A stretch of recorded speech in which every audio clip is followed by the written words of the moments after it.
多给你姐姐说说我的好话好吗？我不会抢走她的丈夫，我只想安静的过我的日子，10年后在适当的时候让我病故脱身就行了。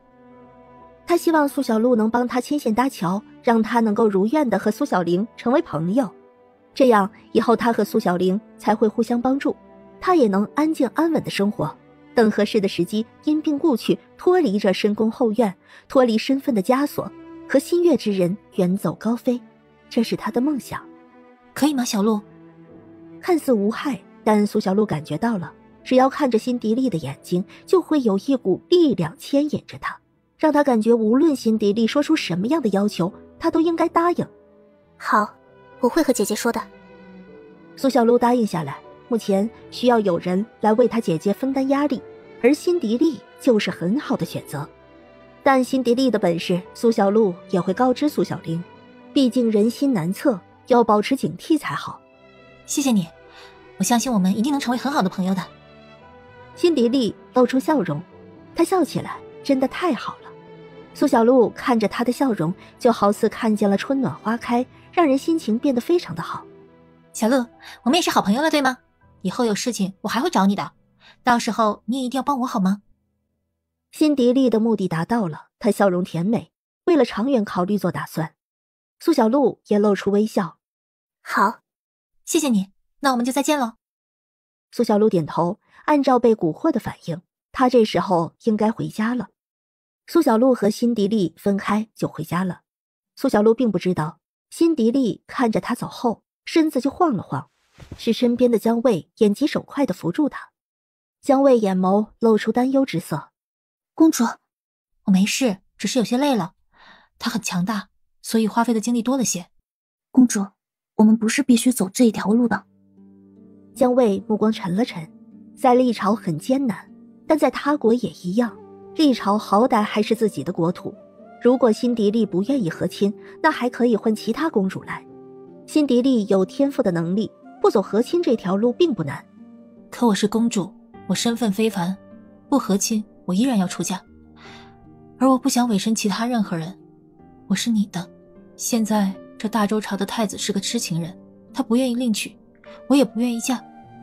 我们利益同盟是最好的，我为他爱的人挡去一部分人言，他答应我给我们安静安稳的生活，10年之后我们就能自由了。辛迪丽知道江卫是心疼他，但他怎么舍得让他难过？就算很艰难，他们也要努力的在一起。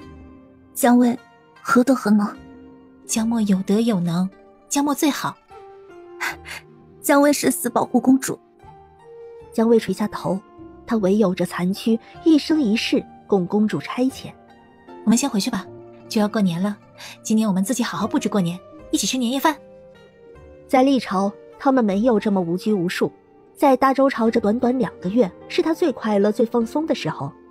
年后就要回去了，他无比珍惜在这儿的每一天。辛迪丽握住江卫的手，江卫没有挣扎，两人一同回返。苏小璐回了家，跟赵氏说了一声就进宫了。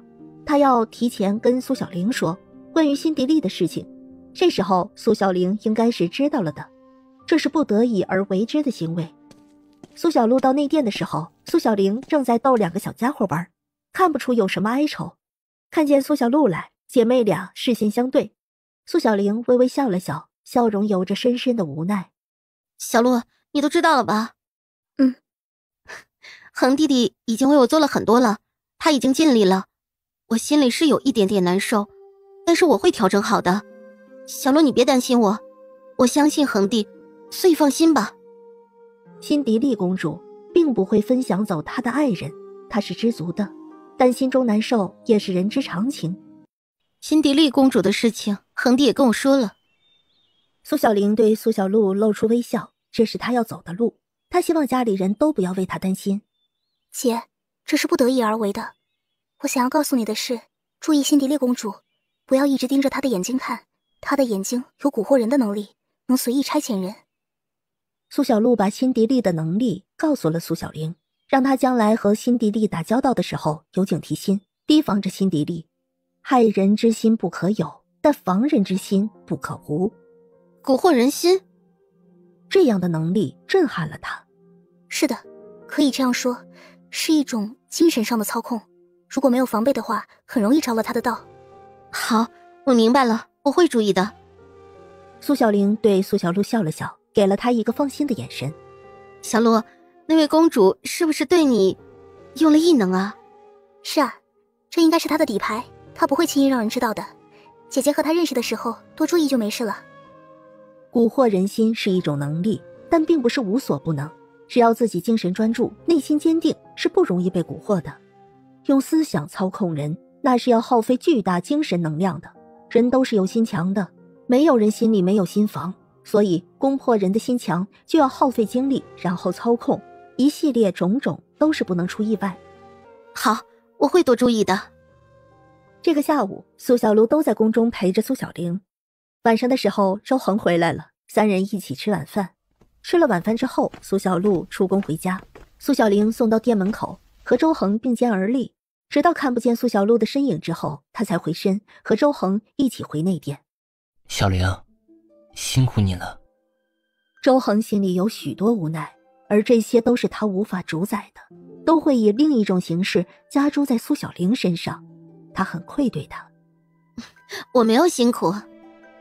恒帝心疼他，他又何尝不是呢？要肩负整个大周朝，恒帝也很辛苦啊。如果他们都是普普通通的人，他相信他们之间一定很和谐，他们会幸福的。但如今他们要面临的太多了，将来会怎么样，苏小玲不敢轻易定论，变数太大了。只是如今他们都在努力地扶持着一起走。回到内殿，周恒去看两个小家伙了。他疼爱孩子，两个孩子哪怕才几月龄，也认得他，熟悉他，知道他是爹，见了他就笑，要抱抱。两个女儿，姐姐周薇内敛些，妹妹周萱活泼些，一看见他就啊呜啊呜地发出声音，还伸出小手，一副要抱抱的样子。周恒抱起周萱，贴了贴小女儿后，他放下她，又去抱大女儿。苏小玲在一边温柔地看着，心里逐渐安宁。苏小璐出了宫回家，她没有打扰家里人，回了自己的房间。睡下后，意识沉入空间，和皮皮虾号玩了一会儿才睡觉。12月28这天，在他见过辛迪丽公主不到10天，苏小璐就从周至那里知道了确定的消息：辛迪丽公主选择成为太子周恒的侧妃，年后回返历朝，会在6月份正式来和亲入宫。事情落定之后就不会再更改了，除非辛迪丽公主意外身亡，不然婚期不变。苏小璐从明王府回到家里，赵氏有些闷闷不乐。晚上的时候，苏小璐房门被敲响。小璐，娘能进来吗？苏小璐点头让开身。赵氏进了屋，犹豫着怎么开口。小璐，这位公主要入宫，你姐姐怎么办？她受得了吗？要同别人共享一个丈夫了，这心里得多难过呀。娘，事情不是那样的，姐姐和姐夫的事情你听我跟你说。这件事知道的人越少越好，甚至是连赵氏都不该说。但苏小璐不忍心看她忧心，思索再三，苏小璐说给了赵氏听。赵氏安静地听着，也露出了苦涩。哎呀，他们太受累了。赵氏心里说不出是什么心情，她是高兴又是担忧。周恒是情深的，她很欣慰，可是这对两人的感情考验太多了。做戏虽是做给外人看，可有时候看着看着自己也会当真，也会多疑。娘，你放心吧，姐姐心里有数的。你姐夫有心了，如此娘也就安心了。至少现在周恒是有心的，如果将来真的有了什么变故，苏小玲也已经又长了许多岁，她的心智也会改变的。如果当初她早日为苏小玲选一个普通人家就好了。娘，这件事咱们就烂在肚子里，这样对姐姐才好，连小婶婶都不能说的。苏陈两家关系好，基本上家中的事情没有隐瞒过，但这件事不比其他事，苏小璐相信赵氏明白轻重。娘知道，娘回房去，你早些休息吧。赵氏起身说了声之后就离去了。赵氏回到房里，苏三郎在等他，看着赵氏回来之后神色已经缓和了，苏三郎也就放心了。二娘，快来睡了，我都给你暖好了。说着，苏三郎朝着外侧睡去，将温暖的里侧让给赵氏。他没有多问，只是在用行动告诉赵氏，他一直在他身边陪着他。赵氏心里一暖，应了一声，脱去外衣上床睡觉。转眼到了年30，家里也收到了许多年礼，苏崇、苏华在朝中结识的友人都送来了。家中现在是孙宝倩管家，所有的年礼都分开记录起来，然后又回礼，都是他在操持。在这一点上，林瑶瑶很感激孙宝倩，她不会这些，所以她给孙宝倩斟茶过来，让她能喝上一杯热茶。弟妹，辛苦你了。家里的事情我会得多，我辛苦一些，但将来女儿的教学还得辛苦大嫂喽。孙宝倩还没孩子，说是孩子，她脸都不由红了。她2年未育，母亲连氏已经多次让她怀孕生子，她被催得没办法了，只好将苏华的打算和作为说给连氏听。连氏是震惊诧异的，了解之后又很感叹，从此就没催过了。成，将来侄女包在我身上。妯娌2人相视一笑，他们相处的融洽，各自都很欣慰。孙宝倩想着连氏，常常感叹说她命好，她失笑，她可不就是命好吗？妯娌2人说了一会儿话，林瑶瑶就出去了，孙宝倩继续处理事务。这个家里她全权掌控，婆婆尊敬她，妯娌也尊敬她，她也用心地安排好家里每一个人的生活起居，相互感激着，真好啊。苏华不纳妾，这更是让她在官太太们里备受羡慕。年礼安排下去，年夜饭也快好了。每年的年饭都是一家人聚集在一起，热闹的过。照常的拜年拿红包，苏小璐今年也准备了红包，她要给小侄子苏世宇发送红包。孙宝倩看着胖乎乎的孩子，露出羡慕之色。苏小璐看见，笑而不语。其实今年她回来，苏华已经让她解学了，说是顺利的话，明年孙宝倩也要做母亲了。只是看着二嫂嫂这样，她应该还是不知道的。吃了年夜饭，苏小璐跟着陈氏、陈星出去逛街。年夜的京城热闹非凡，会一直热闹一整夜，好吃的好玩的，烟花爆竹什么都有。苏小璐仗着自己还算年幼，就跟着2个孩子一起疯。陈星要吃冰糖葫芦，3人1人1串，又买了兔子灯去护城河边放。放花灯的人很多，陈星机灵一笑：嘿，小璐姐，我知道一个地方人特别少，能让我们的许愿灯漂流去很远很远呢，就是比较偏僻。陈星有点犹豫，但又希冀地看着苏小璐，亮晶晶的眼里分明在说去吗去吗。苏小璐捏了捏陈星的脸颊：走，偏僻不怕。他们都是有武功的，再偏僻都不怕。陈星眼里惊喜非凡，跳着带路。那是护城河的另一端，人也有，但的确很少。3人来到护城河上方，又从另一侧小路绕下去。这里静悄悄的，还真是没有人来这儿放花灯，只有桥上偶尔有人匆匆路过。从这儿出去就是大周朝的万千川流了。陈星非常的自豪，这个小密道是他发现的哟，他连哥哥都没说。苏小璐摸了摸陈星的头发：谢谢小新。哼，小璐姐姐，那我们快放许愿灯吧，这儿出去我们的灯不会被别人打捞，许下的愿望才会实现嘛。3人点了花灯里面的小蜡烛，然后轻轻把花灯放下。花灯带着一点烛火，很快随着水流去远方。3盏小花灯一路远去。3人看着好了，准备回返。桥上有脚步声，苏小璐以为是路过的，但下一刻脚步声音停顿，有说话声音传来：孙公子，你为何约我来见面？你是何意？女子询问的语气似有怨意，听着有哭音，更多的是委屈。苏小璐伸出手指，拉住陈星和陈实，做了一个嘘的手势。嘘。3人都默契的停下来，安静的没有上去，默契的站在桥下的阴影处。本来是无意偷听的，但不小心遇见了，这会儿上去，上面的人多尴尬呀。所以最好的就是等他们说完再离开。女子说话没多久，就有一道男子的声音响起：阿里，我听说你们家近来了一位男子，你爹娘有意撮合你们，是真的吗？男子声音温和，轻声询问，有些焦急。昏暗下，苏小璐看见了陈实和陈星都一样的惊讶，这声音他们都熟啊，是孙家孙宝谦的弟弟孙宝善。陈实和孙宝善在一个学堂，他一听就听出来了，这下就更不能上去了。孙宝善问完，女子沉默了。过了一会儿，女子才又开口：是真的。阿离，再等等我好不好？别答应好吗？孙公子，那我要等到什么时候？我过了年就要17了，再等要等多久呢？爹娘本就因为我受到许多嘲笑，你我未定，将来若有变数，我该怎么办？在孙宝善面前，一柔美女子怔怔地看着他询问：阿离，我今年会参加科举，我想给你更好的，我现在什么都没有，我不想委屈你。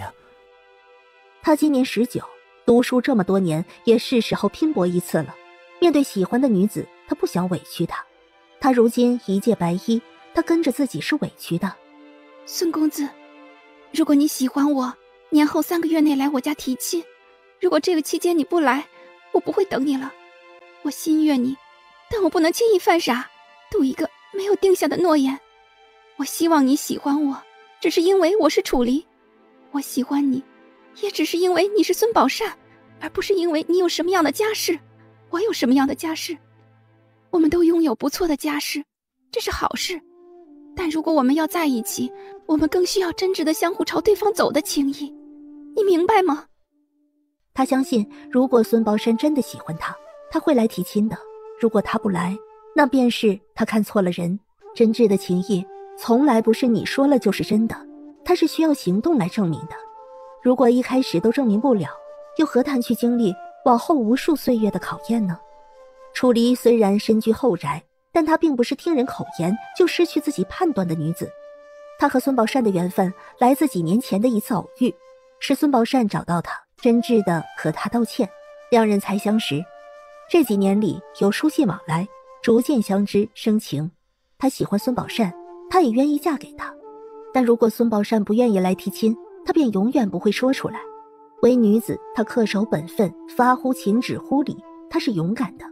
但那第一步需要孙宝善朝她走近，因为她身后有父母，有兄长嫂嫂，她不能做有损家人颜面的任何事情。孙公子，时候不早了，我要先走了。楚离看了孙宝善一眼，礼貌的应身，然后转身先离去。他知道孙宝善一直目送着他。楚离没有回头，直至彻底消失在孙宝善眼前。孙宝善在原地驻足了一会儿，他朝着楚离的脚步追去，远远的护送他回去，直到看见楚离和丫鬟相会，平安离开，他才放下心来。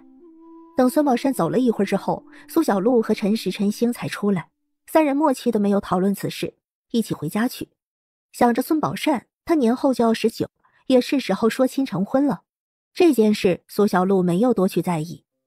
年一过，新的一年就开始了。初一，两位嫂嫂要回家走亲拜年，大哥二哥随同一起，苏世瑜也被带去了。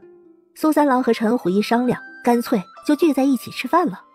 苏小璐陪同陈实练练剑，在陈实身上，她好似看见了曾经习武的自己，不到筋疲力尽不罢休。陈实是他教的，是姐姐，也是师傅。钱氏和赵氏在闲聊话家常，大妞和二妞前后有孕了。如今陈大妞和陈二妞都在芙蓉洲聚在一起，钱氏有意去芙蓉洲陪同2个女儿生产后再回来。育菜方面已经尽力了，在今年过年的宫宴上已经参选，最后有什么结局已经有定数了，他们也可以放松些。钱氏就想着去芙蓉洲陪陪2个女儿。赵氏当然是支持的，他让钱氏放心去，陈实和陈星就交给他来照顾。两人说说笑笑的，苏小璐觉得特别温暖。钱氏、赵氏性子相投，更重要的是明白对方的情绪。桂瑶和吴老头在屋内喝酒下棋，偶尔也能听到吴老头嚷嚷着要毁棋的声音。苏小璐觉得心里安宁，她意识到这就是家这个字的意义。下午，外面响起了一阵敲门声音，苏小璐飞身过去开门。门开后，苏小玲和周恒抱着孩子笑着看她。姐回来啦！娘，姐姐姐夫回来了，还有小薇和小轩。苏小玲和周恒回来探亲，使得家非常的圆满。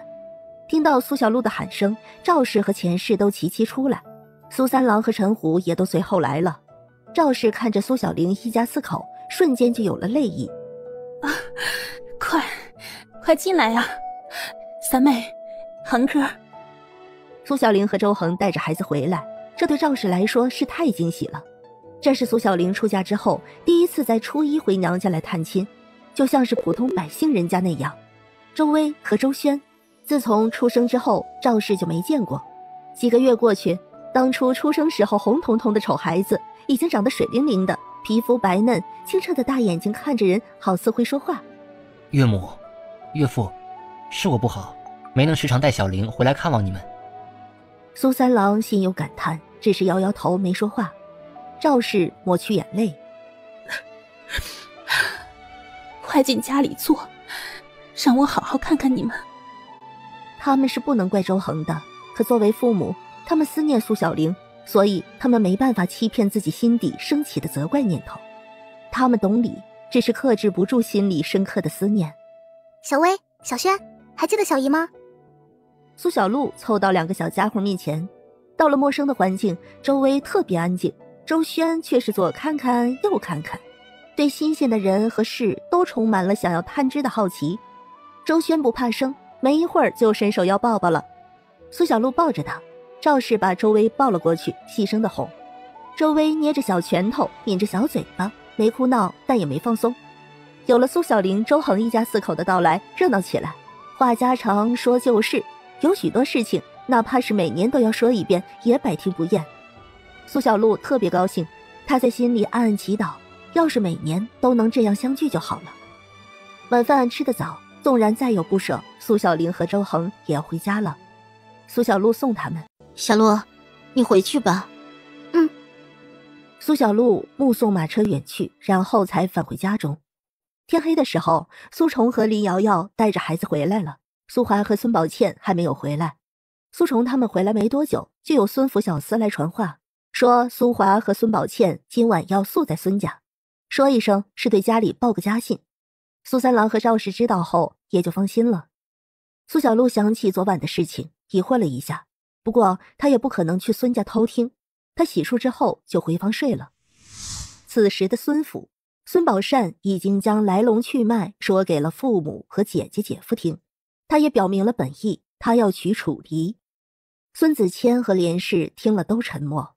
孙伯承叹了口气：宝善，爷爷和你爹娘并不是要阻拦你，只是我们与楚家差距太大。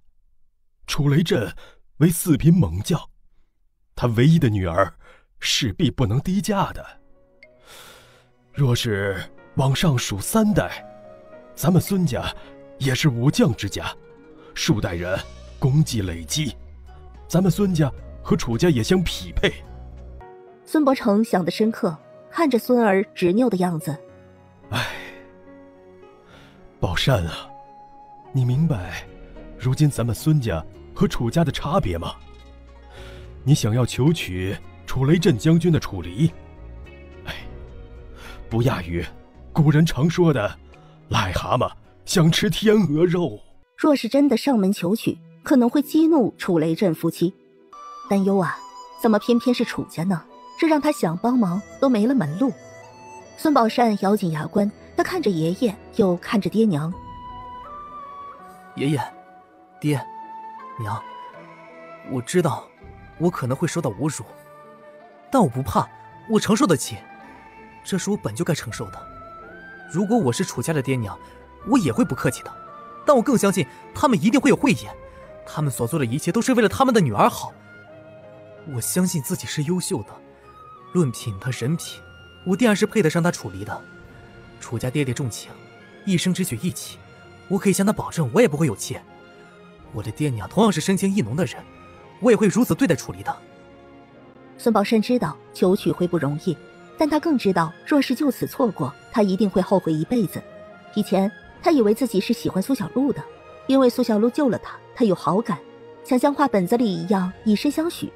但认识楚离之后，他逐渐明白，他对苏小璐的喜欢是一种仰慕的喜欢。他仰慕苏小璐那么厉害，能做许多他做不到的事情，他对楚离才是男女之情，是朝思暮想，情意在点滴中。他想要和他朝朝暮暮，就安安静静地看着他，他都觉得心房悸动，满足、喜悦、安宁、期待，七情六欲皆为他所动。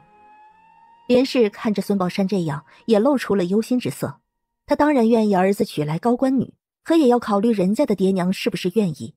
他认为自己的儿子是最优秀的，那是因为孙宝善是他的儿子。但在别人看来，孙宝善并不是完美的，他也有缺点。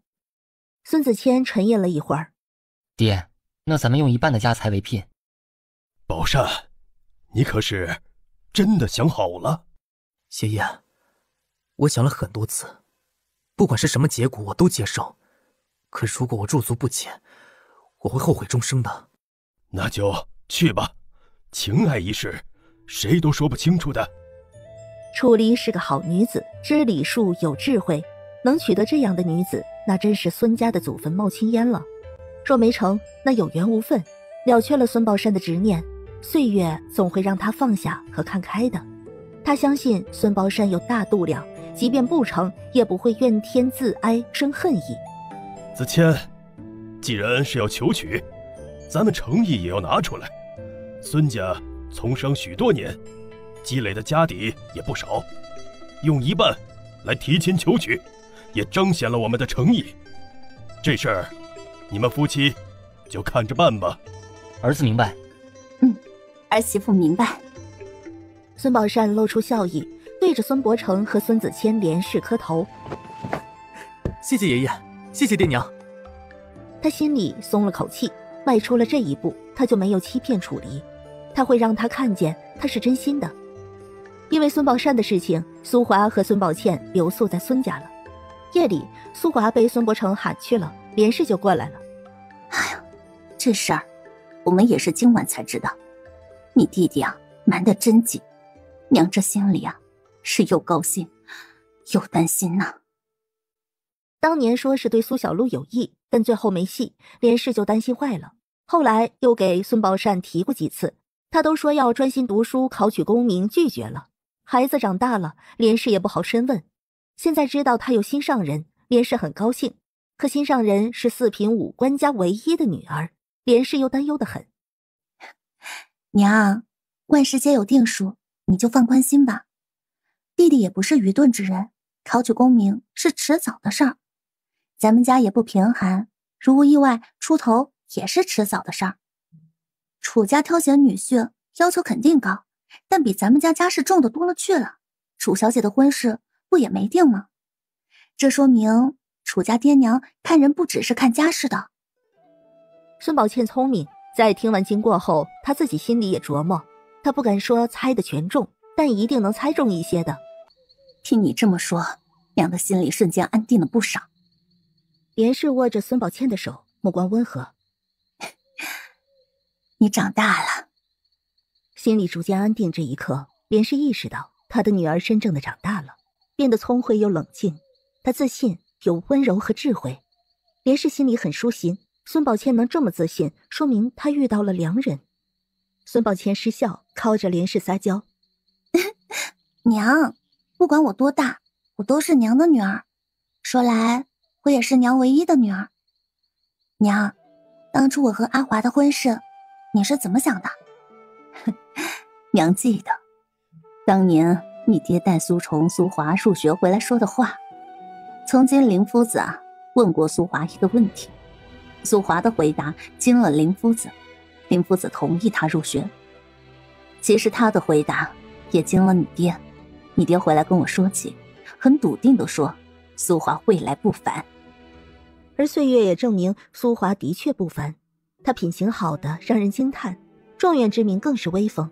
入朝为官，他应付得了官场的鱼龙混杂，也保持自己的初心，对妻子更是疼爱。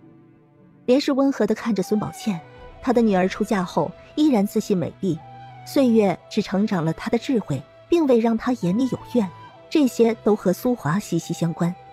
林夫子当时问过什么呀？孙宝倩很是好奇，这些很早很早的往事，苏华没有提起过。当然了，她也没问过。现在从连氏口里听见，孙宝倩就特别想知道关于苏华的一切，她都喜欢听。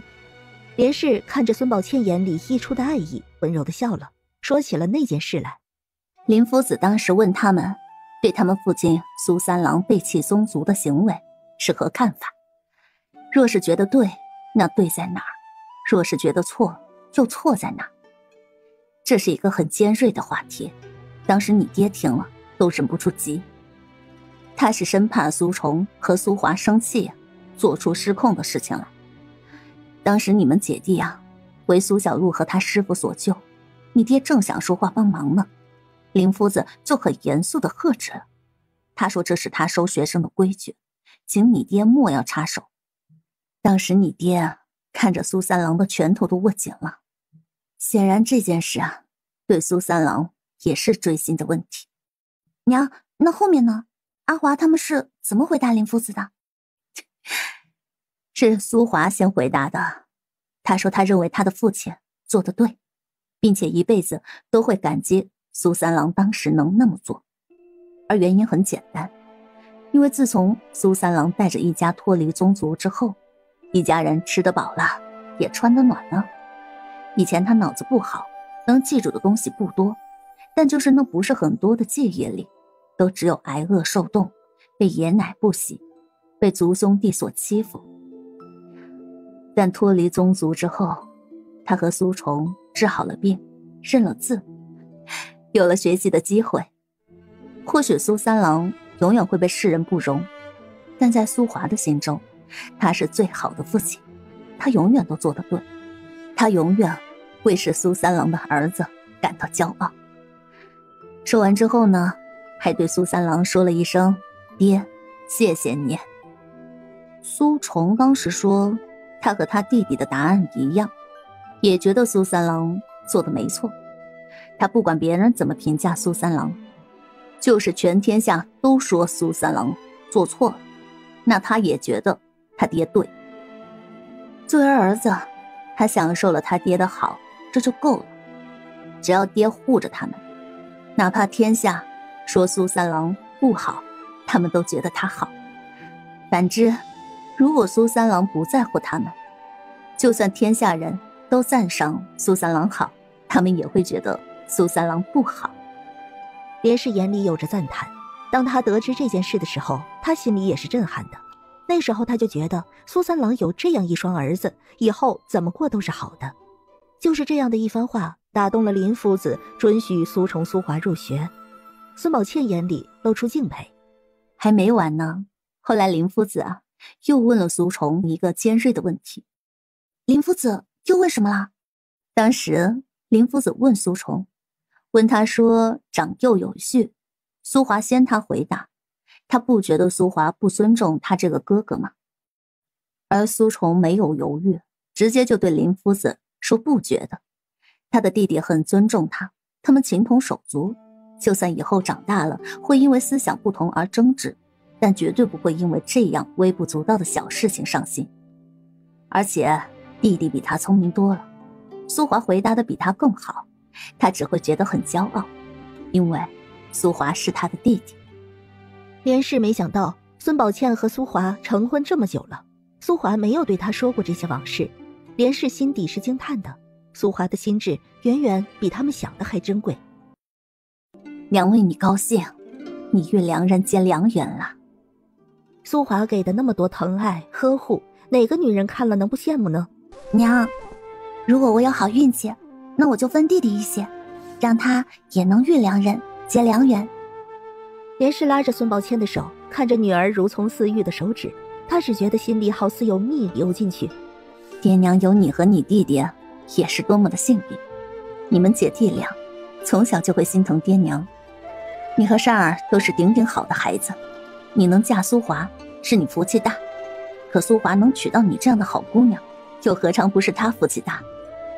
哎呀，罢了罢了，娘也不发愁了。你弟弟也是顶顶好的孩子，老天若是真不让走到一块儿，那一定是冥冥之中老天的劝告。是非祸福自有定数，不管什么结果都坦然接受。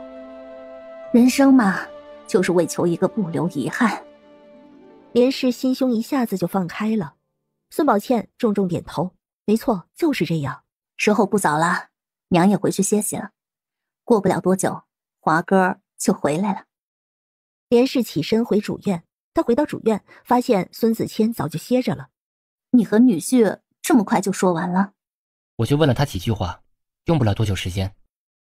连氏想着，他和女儿聊了那么久，苏华应该早回来了，但他没打扰，给足母女俩话家常的时间。这个女婿真是世上难有啊，明事理还这么细致。你就不问问我和女婿说了什么？孙子谦看连氏一直不问，他反倒是沉不住气了，主动提起。我不用知道，我也能猜到。不管说了什么，反正都让你心里安心舒坦了。还是夫人懂我呀，不愁了不愁了，睡觉睡觉。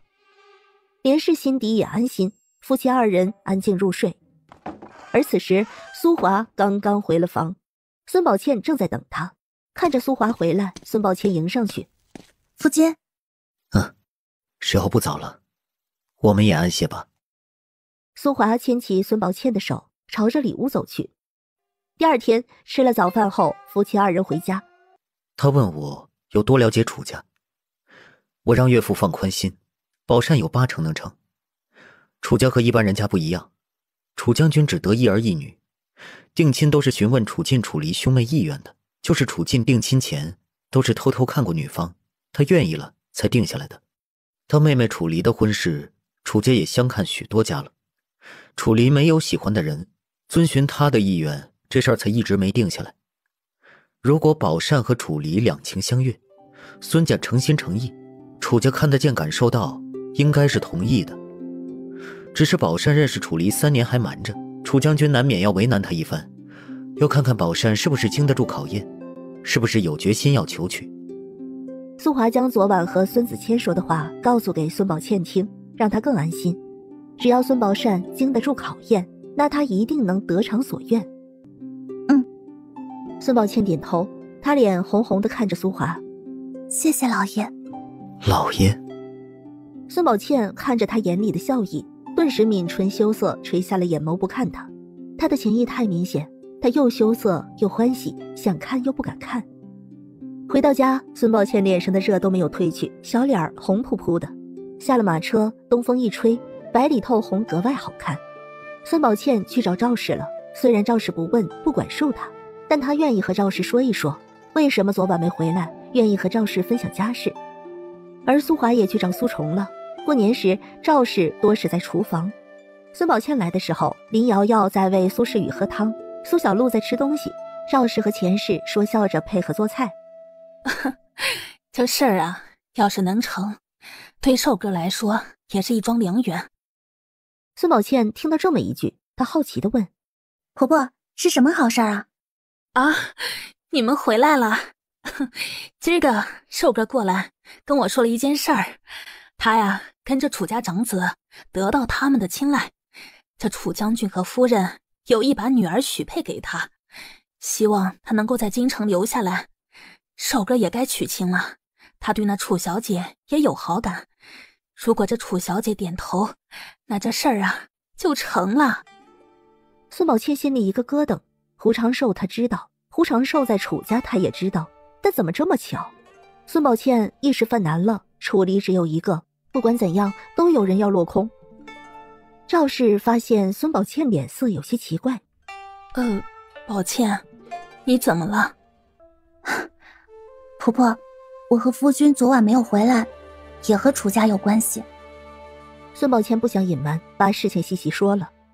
苏小璐默不作声，说简单也不简单，说复杂也不复杂。哎，我还以为是什么事儿呢。楚家姑娘又还未定亲，一家有女百家求，选了谁家都是缘分，这个道理啊，大家都明白的。放心吧，寿哥和宝善都不是不明事理的孩子。寿哥也说了，这事儿啊，还得看楚姑娘的心意。赵氏希望孙宝倩不要因此忧虑，就算楚离拒绝了胡长寿，也不会影响亲属之间的关系。胡长寿不是那看不明白的人，他说的是他家境一般，楚姑娘那样优秀，楚家夫妻也都是很随和的人，这么好的姑娘，他没资格拒绝。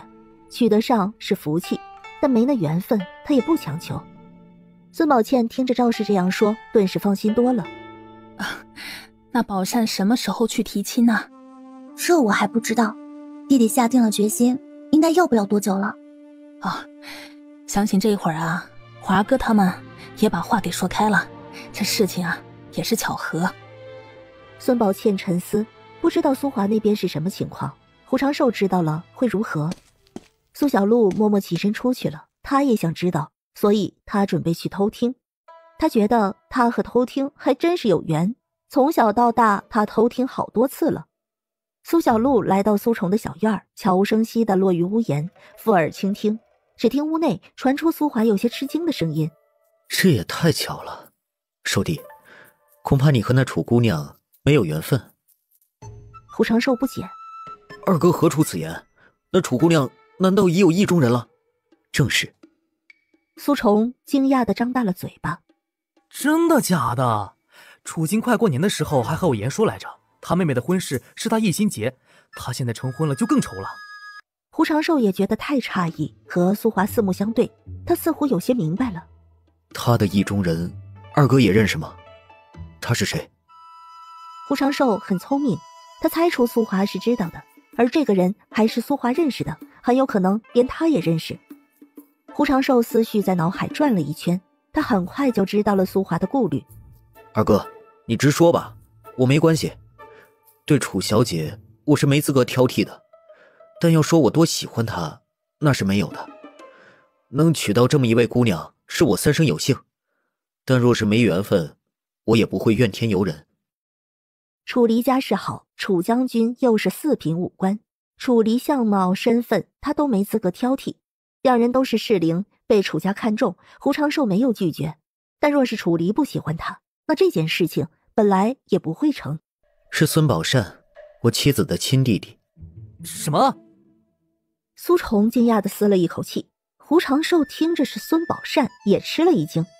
苏华看着苏崇和胡长寿，缓缓把事情细说了。孙宝倩和楚离认识已有几年，二人情投意合，如今只差两家长辈知晓和开口了。孙宝善已经决定要提亲了，此事本不该牵扯胡长寿，但世事难料，胡长寿和楚晋结识，楚晋对胡长寿很看重，两人又是经历过生死的过命之情。楚晋将胡长寿收为副使了，他如此看重，还特意让胡长寿在父母面前露脸。沉浸了好一会儿，胡长寿开口：原来是这样，挺好的。孙宝善读书人，今年19，楚离今年17，二人的年纪很般配。虽然他今年也19，但他以前只会种庄稼打猎，他认识字却不会写文章，他只是一介平凡农夫而已。而楚离性子温柔，孙宝善也是儒雅之人，才子配佳人，挺好的。苏华伸手拍了拍胡长寿的肩膀：长寿，孙宝善是我妻子的亲弟，他与楚离相识这几年，情理上我更看好他们结良缘。但你也是我表弟，你也是能担当顶天立地的好男儿，你不比孙宝善差。如果喜欢，不要让自己留下任何遗憾，大胆的去追，去尝试。他们认识多年，双方长辈谁也不知，如今是听闻你的事情，他才急了，你给了他危机感，明白吗？这些话他其实可以不说，但不说他心里也不舒坦。长寿，你不比孙宝善差，楚晋看重的是你的将来，明白吗？苏华一言道破胡长寿心中迷障。苏崇撕了一口气，他用舌尖顶了顶牙齿，只觉得太复杂了。他是想说，又不知道怎么说，还是保持沉默吧。胡长寿有些难以置信。谢谢二哥，我知道该怎么做了。不管最后怎么样，我都不会有任何悔失的。他出生农门，和孙宝善相比，他是有些自卑的。他连为自己争一争的心都不敢有。但苏华这句话让他从自卑之中走出。他的过去已成定局，但他的未来却不可估量。如此就好。胡长寿拱手拜谢，心中已经明了，楚离是个好姑娘，哪个男子不想娶贤妻？像楚离这样相貌柔美、家世好的女子，谁不想要？楚家选她，她是没有选择的余地，她心里是愿意的。这样的好事，她再也遇不到了，所以她怎么甘心错过？苏小璐在屋檐听到这儿也放心了，她悄无声息地回了，也不知道最后谁能获得楚家姑娘的芳心。等有结果的时候，她估计都没在京城了，只能通过书信知道了。夜里，苏小璐已经熟睡，她感觉有什么东西在她脸上扫过。苏小璐睁开眼，几条开了白色小花的藤蔓轻轻拂过她的脸颊。她睁开眼，起床，轻轻出门。轻身飞出家，看见周至站在不远处。他玉冠束发，穿着贵气，好一个金贵清冷的贵公子。苏小璐到他面前有些不解：“四哥，这么晚了，有事吗？”小洛，新年快乐。谢谢，四哥也新年快乐。新的一年，祝四哥心想事成，身体健康，万事如意。我们什么时候启程去青海？你问两位前辈，我这边随时都可以。苏小璐点头，她低下头看着自己的脚尖。小洛，那我回府了，你也回去早些休息。周至看着苏小璐，她的头发乌黑，秀发及腰，怎么看怎么好看。情不自禁的，他伸手想要揉一揉，但还是克制住了，不能这样，于理不合。好，那四哥晚安，我也回家了。说完，转身足尖一点就飞身回家。周至看着他轻盈的身影消失不见，嘴角微微勾起，这才转身离去。第二天一早，苏小璐就询问了吴老头和归游，准备什么时候启程。吴老头扭动手腕，活动活动身体。急什么？过了15就动身。这一回先给那小子解毒，然后才算是真正的动身。这一次可就得好几年了，要好几年不得见亲人。今年就让他们好好聚一聚吧。赵氏和那钱氏做饭也好吃，这一别得好几年吃不着呢，他也想多吃一阵儿。哦，好吧。苏小璐扁了扁嘴巴，转身就乐呵呵地走了。这臭丫头。年一过，日子过得飞快，没怎么注意，已经初十了。初十这天，苏小璐出门了，去取一些消息，因为这些消息中可能有牛仔的消息。苏小璐也不知道他有没有收到自己给的信，或许收到了，或许没收到。苏小璐希望他没收到，毕竟没收到的话，那就是他没办法来。若是收到了也没来，那说明他真的不能来。想着牛仔，苏小璐心里有些难过。他的师弟呀，今年过年是在哪儿？可吃饱了，穿暖了，可有屋遮风避雨？苏小璐想着，心里都堵得慌。取了信之后，苏小璐没走多远，就找了个安静的地方看。看见牛仔的信，他手抖了一下，眼睛一涩，鼻头发酸，抿唇拆开，牛仔回信只有几个字：师姐默念，我很平安，祝师姐新年快乐，请师姐代我向他们问一声好，小牛敬上。这孙家可真大手笔呀，这一箱箱的好东西得有几十台吧。哎呦，这得多少银子啊！哎呦嘿，真是羡煞旁人呐！不知是哪家姑娘要有好日子过了。哦，我知道，楚将军家。围观百姓们你一言我一语，议论的热闹。苏小璐也被吸引，楚家是他想的那个楚家吗？一路上，苏小璐听了个大概，是他想的那样。孙宝善在今天请了媒人，带上了丰厚的聘礼，请了人去楚家求娶了。到了楚家，先放鞭炮，然后李氏上前敲门。楚家的小厮很快开了门，望着外面那么大的阵仗，你们做什么？李氏和媒人笑吟吟的，礼貌地说出来的缘由。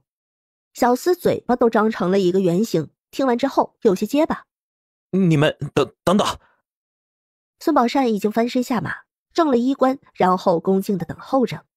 没多久，一道响亮的声音就从楚府里传来：来者何人？敢闯我楚府？晚辈孙宝善特来求娶楚离姑娘，还望成全。楚进飞奔出来，想也没想就一把揪住了孙宝善的领子。你竟敢来，是不是真的以为我不揍你？你信不信我一拳下来，你这小命就要交代在这里？该死的书生，竟然把他妹妹的心骗走了，还瞒着这么久，看着就来气。果然是文人心思重，肚子里的弯弯肠子最多。雷震和温氏也随后跟来了，夫妻二人都严肃地看着孙宝善。孙宝善说了要来提亲就是要来，就算是自取其辱也要来，哪怕现在他都快喘不上气了，他的心跳很快。我是真心的，我喜欢楚离。这40台聘礼是我家现在能拿出来变动的家财，是我家一半的家业。我知道是我不对，但我对楚离是真心的，请你们相信我。你以为你是谁啊？你说几句话我们就能够随便相信？楚晋看着孙宝善脸都憋红了，嫌弃地松开了他。他力道大，还是力气方面的异能人，孙宝善哪里受得了呢？站不住，后退了几步，若不是被人扶住，他都要跌倒。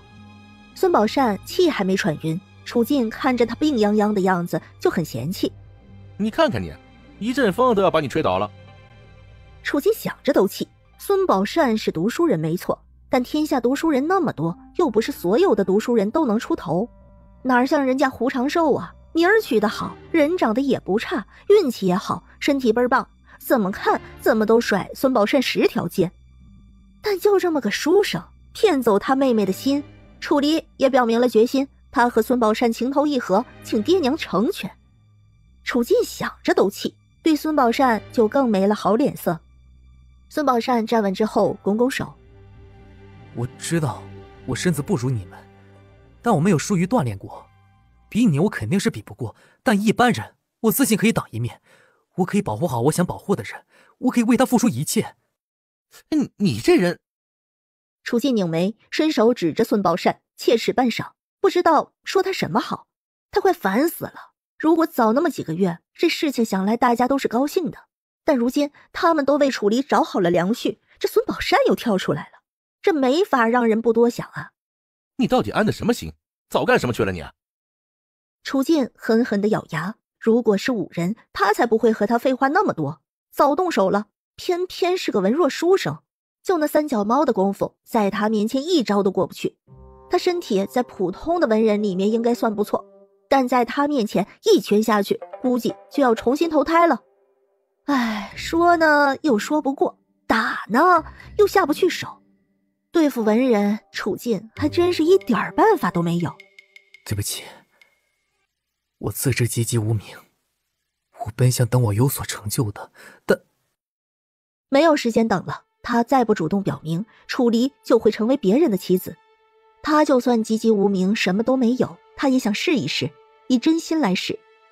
楚雷震和温氏很快也来了，看着满院子的丰厚礼，还有文质彬彬的孙宝善，楚雷震沉着脸，面色不显情绪。温氏看着也沉思，孙宝善来的不是时候，如果早半年，他们夫妻一定会很高兴的。但如今他们夫妻俩挑明的问了胡长寿的意思，胡长寿也点头了，如今再悔，那是在践踏胡长寿的颜面。胡长寿是个不错的男儿，自己女儿嫁给他也不差的，只是温氏想着楚离说的那些话，女儿喜欢眼前这个面色恭敬、不肯退又执拗的书生啊。气氛好似凝固了，楚家没办法对孙宝善动粗，孙宝善也不肯自己走，楚家人也不理他，他就那样站着。而此时的后院里，楚离安静地坐在窗前，窗都被爹封死了，他看不见窗外，闭上眼回想着刚才听到的鞭炮之声。今天11了，是他来了吗？门外传来一阵响动，楚离看过去，他迟疑了一下开口：小杏儿，是你吗？楚姑娘，是我，胡某有一些疑问，可否与姑娘详谈？请姑娘心安，胡某不进来，就在门外，为了方便，还请楚姑娘出来一些。是胡长寿在门外，楚离是见过他的，他在等他点头，却没想到他早已心有所属。现在孙宝山来提亲了，楚家人很为难，胡长寿心里明白，其实就算楚家轻易毁了，他也不能说什么，但楚家人在尊重他，这段时间相处，胡长寿也庆幸自己结交楚晋这样的好友。胡公子，对不起。楚离走到了门边，轻声开口先道歉。胡长寿笑了笑，外面气氛凝固，他时间不多，所以他没有耽搁。楚姑娘，你真的很喜欢孙宝善吗？楚离抿着唇，他不知道胡长寿这么问的意义是什么，但他不想欺骗胡长寿，故而他只想了几息就开口：是的，我心悦他。姑娘，我是个平凡的普通人，能遇见你哥哥我很幸运。很早之前，你哥哥与我说过，他有一个妹妹，他很看重我。见过姑娘之后，姑娘性子温和，贤惠，明事理。我对姑娘当下没有过于深厚的情感，但若是姑娘嫁于我，我一定会真心相待，此生不纳妾。或许我现在什么都没有，但在不久后的将来，我一定会拼尽所有与姑娘荣耀。我可以指天立誓，如果我此言有一字虚假，一定让我不得好死。胡长寿表明了心意，他不想什么都不做就这样放弃了。楚离是个很不错的姑娘，她错过了，以后定然不会遇到这么好的。楚家武将非常的豪爽磊落，孙宝善都要为自己争取一下，他又怎么能轻言放弃？胡公子，我知道你是个好人，公子既然明说，那我也不想欺骗公子。我与孙公子已经相识多年了，我心悦他，我等着他跨出这一步。如果他不来，那我会听从爹娘的话。你是很好的人，我相信你会说到做到。我与孙公子结交多年，发乎情，止乎礼，我问心无愧。但他为了我走出了这一步，我就不想让他失望。我明明也是喜欢他的，在这之中，最无辜的就是胡公子你了，真的很抱歉，我没有办法无动于衷。即便现在爹娘不同意或者怎么样，我也不会再同意和你的事情了。胡公子，对不起。楚离说出了心里话，感觉好受了很多。但孙宝善来了呀，他也是真心的，他做不到无动于衷，更做不到再去同意和胡长寿。多谢楚姑娘如此坦诚，楚姑娘放心吧，此番一定会有一个好结果的。一门之隔，胡长寿露出了释怀的笑容。楚离看着柔弱，其实也是坚韧勇敢的姑娘啊。得到这个答案，他心里就释怀了，他没有再多停留，转身就离开了。一门之隔，楚离听到了胡长寿的脚步声，聪明的他已然是猜到几分。胡长寿真的是个很好的人，是他无缘相配，他相信上天会赐给胡长寿良缘的。楚离在心里真诚地感激着胡长寿。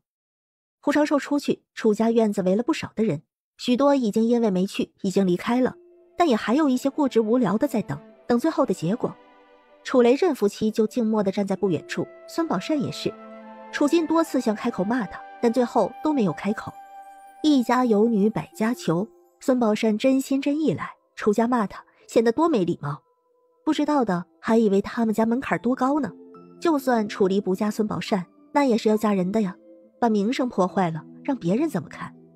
打不下手又骂不得，孙宝善又不肯走，哎，真是糟心呢。胡长寿出来，楚进立马迎上去。长寿。楚雷震和温氏也立马看向他。温氏张口欲言，却又无从开口。胡长寿走到楚雷震和温氏面前，他拱手行礼。楚伯父，婶婶，可否借一步，听我一言？胡长寿说话的时候，看向了院内的孙宝善。孙宝善视线也投了过来，四目相对，两人都平静。楚雷震看着胡长寿，性子温和，没有一丝怨气和怒气，这样的心胸是难得的好男儿。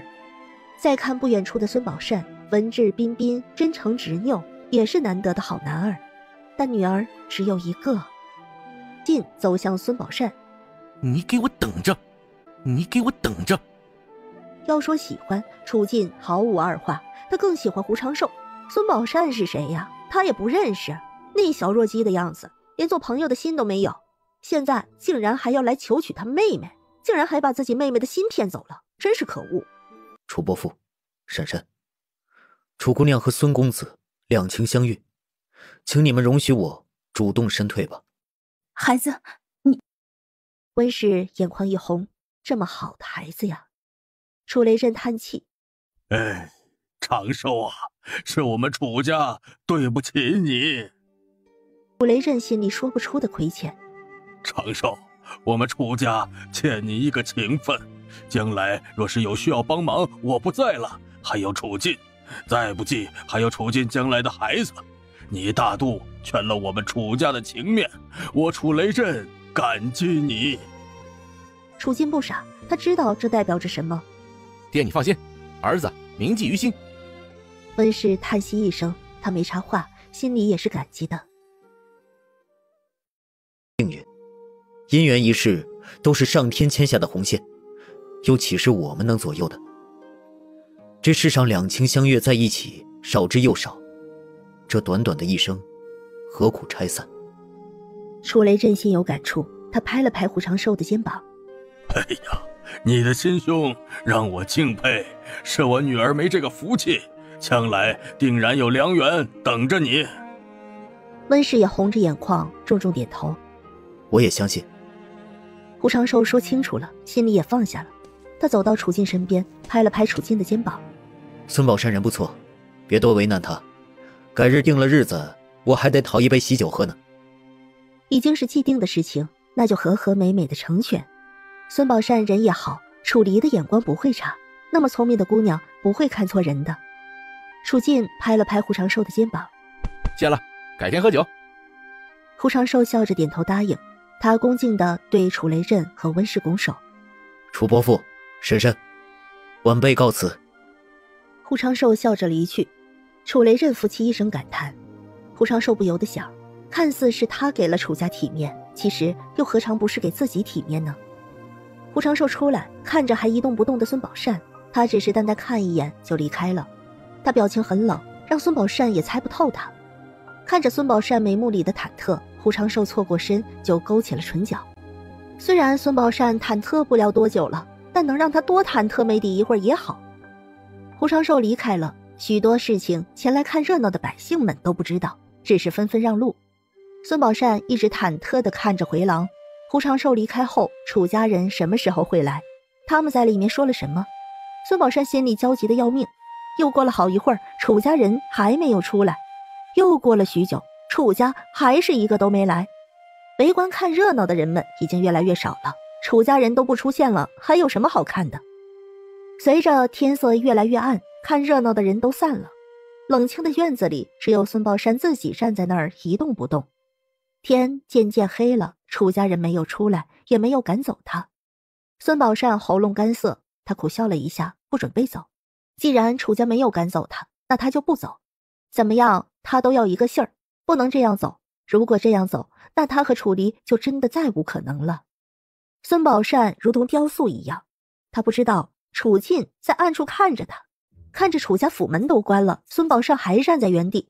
楚进折返回去，那小子还没走呢，身体也太差了，我看他摇摇欲坠好几次了。如果是他站个3天3夜都不带晃一下的，孙宝善才站了半天，脸都白了，可真是弱呀。楚雷震沉吟了一会儿，不管他，就让他站那儿，明儿早再看。他是个书生，这一天也不吃不喝了，要是有个什么好歹，我们怎么和人父母交代？交代什么？又不是老子让他站着不走的，死了还要赖上我们楚家不成？他敢！楚雷震本来就生气，倒也不是对温氏发火，只是憋着火没地方发。孙宝善来又不是他求来的。温氏眼眶一红，他还未开口，楚雷震就看不得了，连忙又没好气地对楚进说：你小子去一趟孙家，就说我要让孙宝善站够3天3夜才肯见他，要是有什么好歹我可不管，他们要是心疼就赶快把自己宝贝带回去，别出了什么事儿赖我们楚家。这就去。楚进二话不说起身就外出。楚雷震转头又宽慰温氏：夫人莫恼了我也是气糊涂了嘛。他是个书生，我才拿他没办法，他要是个武人，为夫早就打他了。儿子在的时候不好意思哄妻子，儿子一去，楚雷震根本就端不起来，温声细语地和温氏解释。温氏笑中带泪地笑着摇头：我没有怪老爷，我是怪我自己。楚离是他的女儿，是他这个做母亲的没尽好责任，没能早点发现，才造就了现在。如果他早点发觉，那根本不会成这样。温氏心里是自责的。楚雷震更听不得这话了，四下无人，他拉过温氏抱在怀中：哎，这怎么能怪你呢？你又不是神仙，也不是咱女儿肚子里的蛔虫，她都是大姑娘了，你哪知道她在想什么呀？哎，夫人也莫难受了，咱们妮妮喜欢这小子，我们也不是不答应，但是要做我楚家的女婿，不受点考验是不行的，哪能轻易让他把妮妮娶走啊？放心吧，只要孙家今晚不来带人，明天下午我就把孙宝善请进这儿。站着身体站1天半绝对是没问题的，诚心在1天半就够了。如果连着1天半都站不下去，那他想娶他女儿简直是做梦。我去看看女儿。如今就看孙宝善能不能通过考验了。楚进亲自过去的，在处理上他一定会做好的。楚离被关着，他不哭不闹，安安静静的。温氏起身去往女儿的闺阁。温氏来了，丫鬟们都退下去。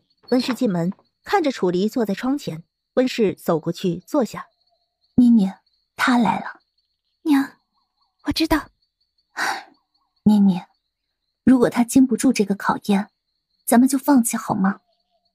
温氏还真怕孙宝山经不起考验，楚离因他一蹶不振，真要那样，可要怎么办呢？娘，如果他经不住考验，那我就听爹娘的。温氏看着楚离这么贴心，心里又欣慰又心疼，拉过女儿的手，轻轻拍了拍。你爹让他站着，至少要明天中午过后。你哥哥也去孙家看看他们那边的口风了。胡公子呢？妮妮，长寿也是个很不错的男儿，他回去了，你和他就接过去了。即便你和孙宝善没成，爹娘也不好再问他的心意了。娘，是我没这个福气。什么福气不福气的，是没有缘分。温氏拍了拍楚离的手，谁让女儿喜欢的是孙宝善呢？如今心上人来提亲求娶，怎叫女儿心不乱？换了是他，他也会这样的。心里有着人，再去接受别人，又谈何容易？楚离垂下眼眸不语，这时候他只有安静的等。他也不知道最后是个什么结果，谁也不知道孙宝善是否能经得住考验。而此时的楚进也来到了孙府，叫门让小厮传话之后，楚进就站在外面等。他没有进孙府去。孙伯承、孙子谦和连氏听到下人禀报，立马出来相迎。他们很重视你们那儿子到现在还站在我家院子不肯走，我们5人出手不知轻重，打他也打不得。你们若是不去把他劝走，那我们也不管，就让他在那站着。但我楚进今天就把话撂在这儿，孙宝善要是出个什么好歹，可和我们楚家没关系。哼！听着楚进说话，连氏心都揪起来了。孙伯承和孙子谦都皱眉。楚进看了看他们，话他也带到了，就这样吧。不等孙家人说句话，楚进转身就走了。孙伯承一家人看着楚进疾步离开，都没有开口说话。等到楚进的身影看不见了，连氏才轻叹一声。孙子谦望向孙伯承，爹，宝善的身体本来就不怎么好，今天去了1天了，楚家人这态度，只怕是水都不给他喝一口。我们难道真的就这样不管吗？那到底是自己的儿子。孙子谦心疼极了，哪怕现在风云异变，孙宝善的身体已经不似以前那么弱了，吃过灵药，先天不足似乎都改善了。他固执是在楚家，守个几天几夜都不会危及生命，只是孙子谦舍不得，他不忍心。孙伯承扶了扶胡子，我问你，你现在去叫善儿回来，他会跟你回来吗？孙子谦哑然，不会的，孙宝善不会就这样跟着他回来。他这次所求的答案都还没有得到，是不可能就这样回家的。既然知道，咱们也放任随他去了，现在也没什么放不开的，等几天再看看，至少一次就得让他断了念头。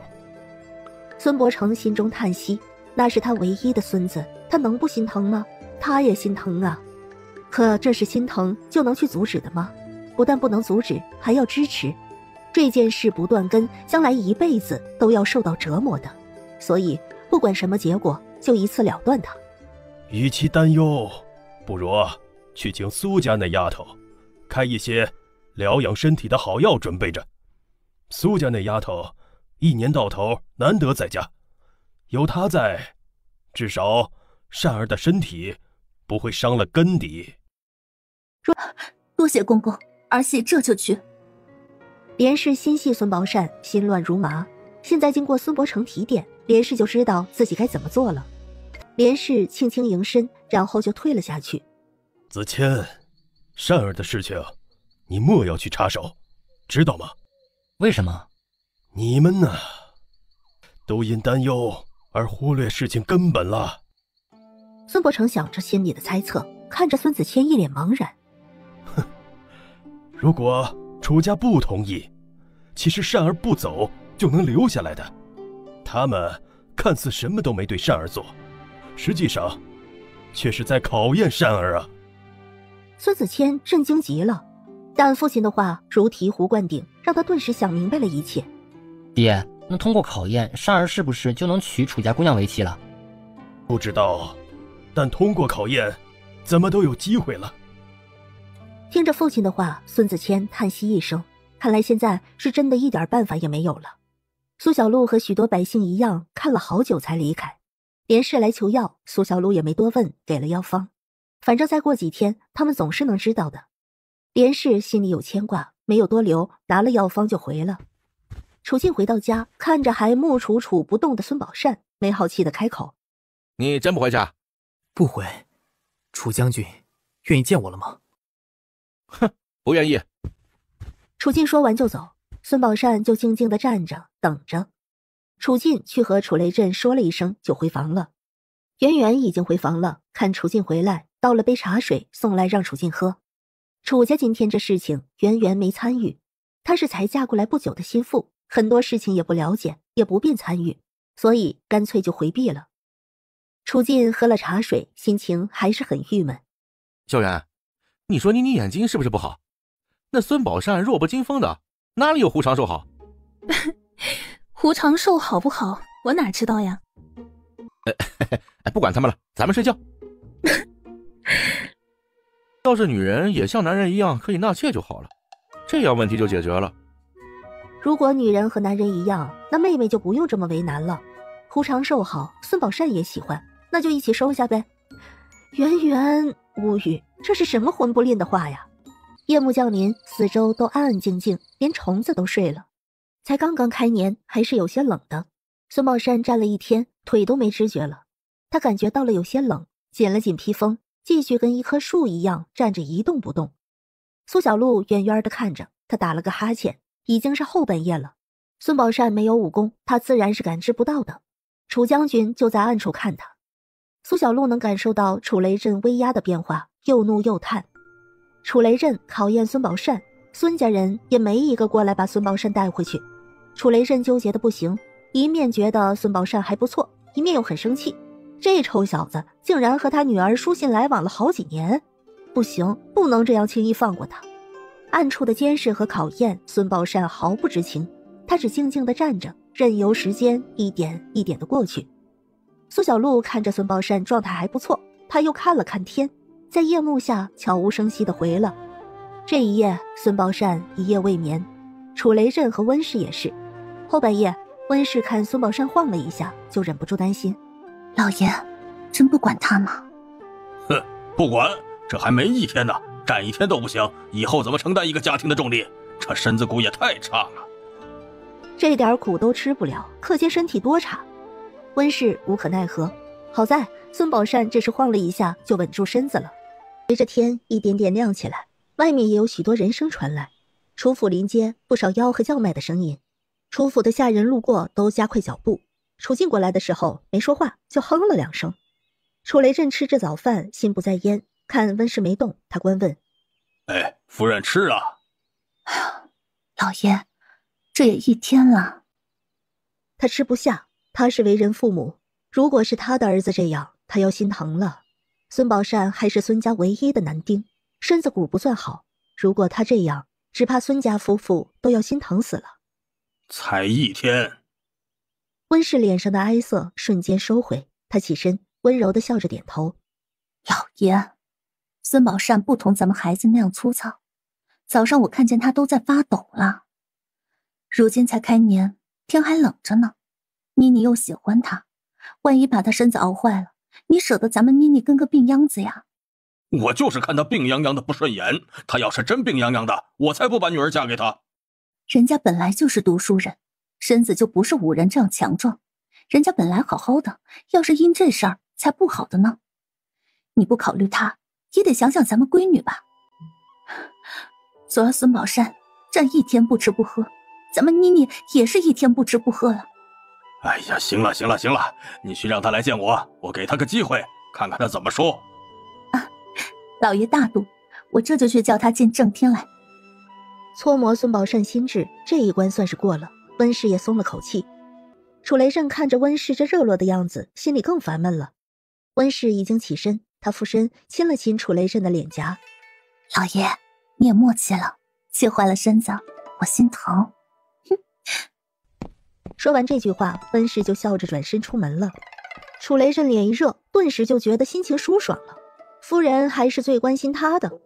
楚雷震的性子，温氏早就拿捏了。他乐呵呵的出门去，远远看着孙宝善还站着，心里感叹，就加快脚步过去。孙宝善忐忑的看着温氏：“孩子，累了吧？走，去里面说去。”夫人，楚将军愿意见我了。是。孙宝善很高兴，心里狂喜，所有的灰暗一下子就从胸腔退去，他觉得整个人都好似沐浴在春风里。孩子，你也别怪我家老爷心狠，他其实不是这样的，你能理解吗？孙宝善重重点头，他心里如明镜一样。我知道，我都明白，本都是因为我懦弱。楚将军已经很好了，如果我是楚将军，我一定不会这么轻易的就给机会的。你也是个不错的孩子，好好把握。他心想，楚将军才没这么轻易给你机会，这机会是他这个当娘的看不下去，心疼女儿了。温氏给予夸奖的话语，鼓励的眼神，让孙宝善信心大增。他微微低头，恭敬而真挚的应声：“多谢将军和夫人给我机会，小生一定不会辜负。”走吧。温氏微微浅笑，心里逐渐安心。他走在前，孙宝善恭敬地跟在后面。温氏对下人轻轻摆手，他们便知道他的意思了，去泡上好茶来招待客人。孙宝善冷了一夜，一杯热乎乎的热茶正是需要的。温氏带着孙宝善回到正厅，楚雷震冷着脸端坐在主位上。温氏走过去，到他身边，给他捏了捏肩膀。楚雷震神色缓和了一些，但还是沉声问：“你叫什么名字？”孙宝善恭敬地拱手行礼：“楚将军，小生姓孙，名宝善，家住城西云陵街孙府，父亲名孙子谦，爷爷孙伯成。”停！你不用告诉我这么多，你家里的事情暂时先不说。你来说说，你准备怎么娶我的女儿？你为了她能做到哪一步吧？我能为楚离做到哪一步？因为我们目前遇不上任何危险，也不缺衣食。我喜欢楚离姑娘不是一日两日了。我现在有的一切都可以给她，我只恳求将军愿意把她嫁给我。我的父亲只娶了我娘，我的爷爷也只有一位妻子，我们家一直家风良好，我的一生也只准备娶一位女子，不纳妾。我以后会努力读书，我知道我身份配不上她，但我会努力的。我不敢保证将来我一定会有出息，但我保证我一定拼尽一切去拼搏。我的夫子也说过，我是有希望的。孙宝善有些慌了，楚雷震一直黑着脸，他的心都揪紧了。说到最后，他都不知道自己在说什么了，似乎他说的一切都不是多好的优点。这些都不重要，你要想娶我女儿，有一个条件，我是必须要你遵守的，那就是你说的不准纳妾，不准养外室，不管你以后有没有什么出息，都不能改变，不然我就取你的性命。这个东西你得写字据，让你爹娘都要知晓。你若是能做到这一点，这门婚事我就同意了。楚雷震对孙宝善好感不多，想来想去都觉得这厮心机多，骗了他闺女芳心暗许几年了呀。文人肚子里的弯弯肠子，就像是那曲折难解的九连环，他也没工夫和孙宝善绕。既然你想娶，你也说过你可以做到这一点，那就别只是说说，你现在就摆明面上来做到，以后要是变卦，你就拿命来抵吧。听着楚雷震的话，孙宝善没有多犹豫就答应了。楚将军，我答应，我现在就回去和我爹娘说，如果我做不到，我这条命任由将军处置。请将军相信我，谎话只能说一阵子，不能骗一辈子。我是否真心，时间一定会证明的。孙宝善说完就拱拱手准备回了。等一等，不急这一会儿回去，你站了1天1夜，受了寒气，喝点热茶暖暖身子，吃点东西再回去吧。孙宝善刚想说不用了，哎，吃了再回，莫让外人说我楚家虐待书生。楚雷震说完就起身，背着手就往外走。他看孙宝善还不自在，他要是在，孙宝善估计也吃不下，与其这样，还不如回主院去，大家都能舒服点。孙宝善恭敬应下，他再怎么心急也不急这会儿了。楚家下人送来了热茶和粥，还有一些早点。孙宝善吃了，身体很快就好过来了。吃完之后，他起身告辞。见到楚进的时候有点紧张，楚进倒是很随意，没有昨日的冷漠，拍了拍孙宝善的肩膀。孙宝善身子都差点站不稳，楚进有点嫌弃，以后没事多练练，身体太差了不太好。文人的身体素质啊，楚进是真嫌弃。我会的。楚进快步先走了，他心里郁闷呢，需要找人喝点酒。孙宝善在楚进走后也出了楚府，他脸上忍不住露出笑意来，快步地翻身上马，往家的方向走。昨夜的冷寒已经退去，如今他腹中不饥，身上不冷，也求得一个机会了，脸上的笑意怎么都收不住。现在是春风得意时，就连骑马带动的冷风都不觉得冷。好奇的百姓们纷纷议论，说楚家姑娘应该是要定了。议论孙宝善带去的那几10台聘礼都被收下了，谁也没有注意到有个伤心人黯然离开。孙宝善等了一夜，楚家人等了一夜，胡长寿也是等了一夜。如今是尘埃落定了，胡长寿叹了口气，悄然离开。他觉得他太高估他的大度了，昨日的大度只是表象，实际上出了楚府他也没走远，他也在等结局。对楚离他说不上多喜欢，但他们就差一点了。胡长寿心里有种说不出的难受，他太明白权势的滋味，楚离就是他人生中的一支近路，只可惜被别人捷足先登了。没有感情可以培养啊，孙宝善能努力，他也能啊。孙宝善不纳妾，他也可以不纳妾呀。楚离是真好，他一定会是很好的妻子，德才兼备，他这辈子再也遇不上这么好的姑娘了吧。胡长寿心里空落落的，他没注意眼前，撞到人之后，他麻木道歉，对不起。道完歉便继续往前走。胡长寿，女子出声叫住了他。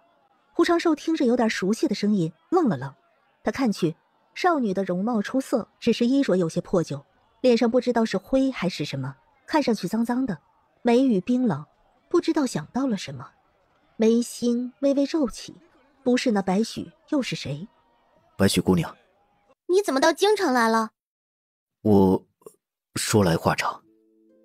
胡长寿一时感慨，张口又发现不知道从何说起。那你有银子吗？胡长寿点头，他跟在楚进身边，楚进说话算数，从没亏待他，给他安排了住处，他做了楚进的副使，每个月都是有月钱拿的。白许看上去似乎过得不大好，胡长寿眼眸暗下来。白许姑娘，我请你吃饭吧。一别数月，白许也不知道经历了什么，看着很落魄。好啊，那你请我吃饭，一边吃一边说。白许摸了摸腰间鞭子，胡长寿带着白许去了酒楼，要了一间包房，点了菜。白许眼里露出一抹笑意，他似乎是饿极了，抓了茶水点心就吃了起来。胡长寿看见白许，总会想起苏小璐来。苏小璐不用他过问，但白许无人过问。白许姑娘，你怎么也到京城来了？那次一别，后来又地龙翻身，你那时还好吗？我们是朋友吗？白许嘴里塞得鼓鼓的。应该算吧。那我到京城来是因为这里繁华，我一直就想来看看。地龙翻身的时候我离得比较远，没有受伤，只是挺倒霉的，后来被2棵大树压住了，再后来就遇见好人得救了。你呢？为什么你今天看起来不开心？算了，菜来了，先吃饭吧。胡长寿难以启齿。恰好这时候店小二来上菜，他就止住话题招待白许吃饭。白许看上去饿坏了，他没有再问，专心致志地吃饭。他吃得快，眼睛在看菜，手夹菜在往嘴里送，碗一直是满的。2碗饭吃下肚之后，白许吃的速度慢了下来。他没有再追问胡长寿的事情，而是说起了他自己。离开那之后，我就准备来京城，可是我没有钱，身上也没有什么值钱的东西。路上我几乎都走山林，遇到成州的时候真的忍不住了，进城四处看了看，小贩做的包子啊、油条啊都可香了。可是他们看见我就让我走，说不施舍乞丐。我又不是乞丐，我只是没有银钱而已。那个时候有个女的说要请我吃饭，能让我吃饱饭，她笑得好温柔，我就跟着她去了。她给我点了好多菜，我吃得可开心了。可是我吃完之后，那几个男的就来押我走，说那个女人把我卖了。我跟他们打了一架，那个地方还挺大，有一些高手，我都打不过，我就用了一些暗器才逃掉。后来我没有再进城去，我拿猎物换钱，认识了一些乞丐，年纪都不大，他们也说要去京城，说京城繁华，去了那儿能吃饱饭，干脆就一起走，所以就走了好多天。他们竟然也要卖我。白许眼眸暗了暗，这个世道真险恶呀，好似所有的恶都被他遇上了。这一路来，只要他相信一次，最后都没有好结果。他很多时候想，他遇见的胡长寿是假的吧，根本不存在，是个梦吧。他迷茫的到了京城，又遇见了胡长寿。白许姑娘，如果你不介意的话，我在京城有间小屋，你在京城没去处，可以去我那里歇歇脚。胡长寿邀请了白许，他也不知道为什么会这样说。等他反应过来的时候，话已经出口了。好啊，正好我没有地方去，谢谢你。胡长寿没想到白许会答应，看着他的笑容，胡长寿开口：跟我来。路上，哎，胡长寿，你在京城有朋友吗？有几个。白许想起来，他在异域跟踪胡长寿那阵子，胡长寿身边已经有很多朋友了，就连他曾经讨厌的那位苏公子也在。白许看着胡长寿，又试探地问：那你和那位苏公子也是朋友吗？苏公子？他有点恍惚，不知道白许在说谁。就是那个武功很好，年纪看起来和我差不多的苏公子，他身边有个老头和一个半老的老头，他们是师徒，他有2个师傅。你说的是小鹿吧？胡长寿反应过来，苏小鹿在外是男装打扮，白许问的应该就是他。他是叫苏鹿吗？哪个鹿？他叫苏小鹿，鹿是森林之中常见的那个鹿。白许垂下了眼眸，苏小鹿，他的名字一点也不特别。你跟他是朋友？啊，我们是朋友，也是表兄妹。白许没有再问了，他低头就看见自己破烂的衣裳。她是个女子，要见人也不能太没形象了。胡长寿把白许带到了他的住处，是一个很小的院子，就2间房。胡长寿让白许住房间，他自己则是去灶房用椅子拼个铺。胡长寿，谢谢你。白许看着胡长寿，他是个好人，是他遇见过的为数不多的好人之一。你知道吗？我长这么大就遇见过3个好人，一个是你，一个是苏小鹿，还有一个是在异域救我的人。白许姑娘，你以后会遇见更多的好人的。胡长寿一时不知道怎么安慰白许，白许只用寥寥数语概括了他走到京城路上的事情。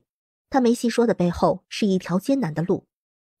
谢谢，混了。白许关上门，走到床边，倒头就睡。他没有告诉胡长寿，他这几个月来再也没有睡得安稳过。胡长寿受蛇毒所困的时候，他带着他在异域讨生活的那阵子，其实是他记事以来睡过最安稳的夜晚。在京城又遇见，白许觉得好放松，盖着被子很快就睡熟了。胡长寿趁着白许睡觉的时候出了门。白许身无一物，他准备出门给白许买2身长衣换洗。许是重逢了白许，冲淡了他的情绪。他再想起楚离的事情，心中已经没有什么情绪。胡长寿买好长衣回来，已经是下午了。他给白许烧了热水。白许睡醒，看着放在旁边的干净衣裳，还有冒着热气的浴桶，他对着门外大喊一声：胡长寿，谢谢你。抬头闻了闻身上，脸不由得发热。这段日子他每天几乎都在逃命，浑身上下除了这条鞭子已经什么都没有了。他不会缝补，身上的衣服破了就只能破着。他还受了许多伤，血迹干了又添，最后洗也洗不掉。将旧衣服换下，他进浴桶洗漱，看着自己身上各种伤疤，白许眼眸暗了暗。洗漱之后，白许打开门，厨房有香味传来，白许忍不住走去看。胡长寿在切菜，白许有些看吃了。胡长寿察觉到白许的脚步，他朝门看去。我炒了这个白菜就可以吃饭了。锅里是焖炖的鸡肉。白许走进来。我能帮你什么吗？白许不会做饭，她跟着婆婆10多年，有记忆以来都是客栈和农户，婆婆给了银钱就有的吃，而她所见过的农户就没有男人下厨的。胡长寿竟然会做饭，白许很惊讶。那你取碗来舀饭吧。胡长寿看了看白许，他一脸懵懂，一看就知道他不会。他指了指一边的橱柜，舀饭并不难。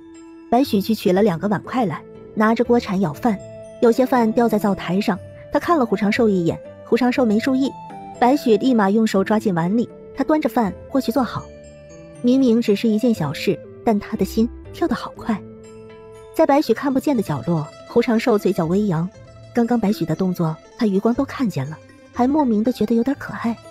胡长寿把菜盛出来，又去拿了盆，把香喷喷的炖鸡盛出来，先后端上桌。白许做的规矩，他忍不住咽了咽口水。可以吃了。白许立马动了动筷子，开始吃饭。中午吃的睡一觉起来早就消化了，现在看着香喷喷的饭菜，他感觉好饿呀。胡长寿的厨艺真好，鸡肉又香又入味，浓郁的汤汁浇饭真的太香了。他已经吃了1个鸡腿了，回味无穷。盆里还有1个鸡腿，他默认那是胡长寿的，所以后面夹菜都避开了那鸡腿。胡长寿夹着鸡腿放进白许碗里。还有1个鸡腿，怎么不夹着吃了？我不喜欢吃鸡腿的。只是一个小动作，白许就鼻头发酸，眼眶发热。你为什么要对我这么好？之前我对你也没有多好。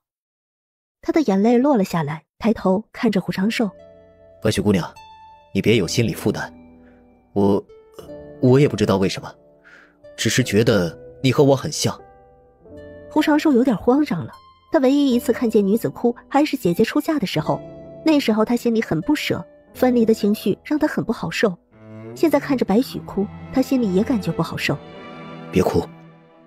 胡长寿不太会安慰人，他伸手想给白许擦泪，但又觉得不合适。白许流了一些泪，又笑起来，他自己抹去了眼泪，没有多说话，夹着鸡腿大口的吃起来。吃完饭之后，白许主动去洗碗。你都做饭了，那洗碗就交给我。白许洗了碗筷。胡长寿，那位苏公子是哪里人？他现在在哪儿？之前我和他有过一面之缘，我还有些话想跟他说呢。白许决定了，他下一个目标就是去找苏小璐去道歉。你要找小璐？她就在京城里。你找她有什么事吗？我欠他一声谢谢，如果方便的话，你能把他约出来吗？我想亲口对他说。胡长寿想着，白许说过他长这么大就遇见过3个好人，其中一个就是苏小璐。白许来了京城，苏小璐也恰好还没有离开京城。好，我去一趟，你等我消息。谢谢你。胡长寿出门了，白许回了房间休息。胡长寿来到苏宅，先见到。怎么样？要陪你喝点吗？谢谢二哥，但不用。我来不是为了那件事，我是来找小璐的。找小璐啊？那你等一下。苏华看胡长寿神色坦然，也不扭捏，心里放心了不少，便叫下人去叫了苏小璐。苏小璐很快就来了，苏华就下去了。小璐，有个事情要和你说。你认识一位叫白许的姑娘吗？苏小璐一下就想起来，她点头。见过。白许刁蛮不讲理，出手很辣不留情，他不在乎别人的命，就是他自己受了伤也不太会处理，疏离冷傲，和他那位婆婆一样，脾气特别古怪，他印象太深刻了。他想见你一面。他为什么要见我？表哥，你和他很熟吗？苏小璐怎么想也想不明白，白许要见他做什么呢？然后就是胡长寿是什么时候认识白许的？他们看起来挺熟的。我也不知道他为什么要见你，可能和他最近的经历有关系吧。小陆，我没有和你说过，其实去年在异域我受伤不能动弹的时候，是白许在照顾我。我和他认识也是个巧合。苏小璐问起缘由，他也没有隐瞒，就从进山开始说起。他和白许怎么认识的，他怎么中毒的，都说给苏小璐听。包括今天和白许相遇，都告诉了苏小璐。小璐，你能见他一面吗？可以啊，明天正午可以吗？可以。胡长寿和白许做了朋友，他救过白许，白许也救过他，缘分是很微妙的。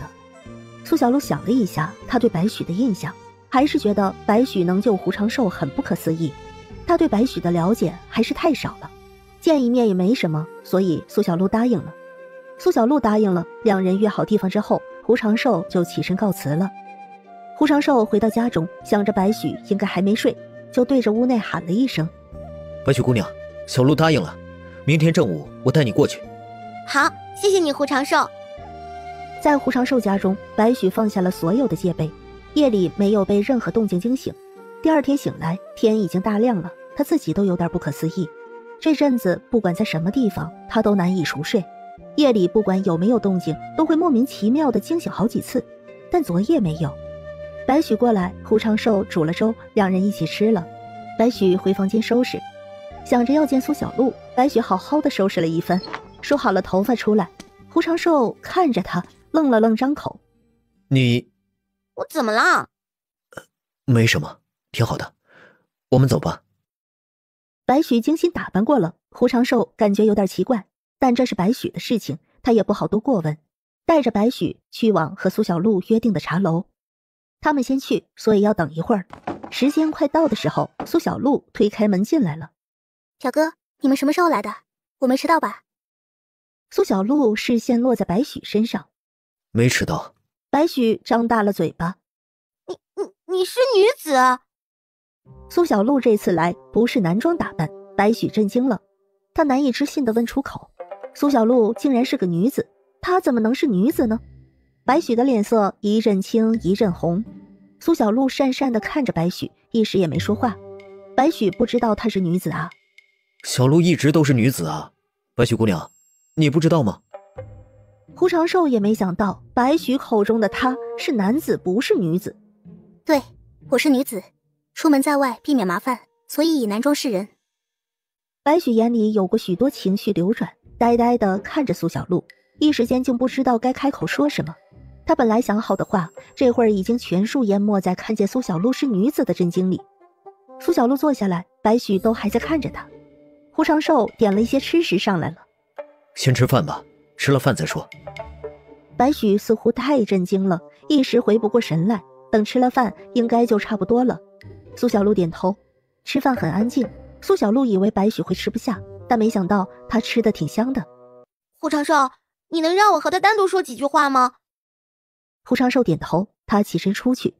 胡长寿走后，白许看着苏小璐，有些别扭。我不知道你是女子。那你现在知道了？我不明白，我当时那么讨厌你，为什么还要对我表露善意？白许纠结了一阵，还是问出了心中的疑问。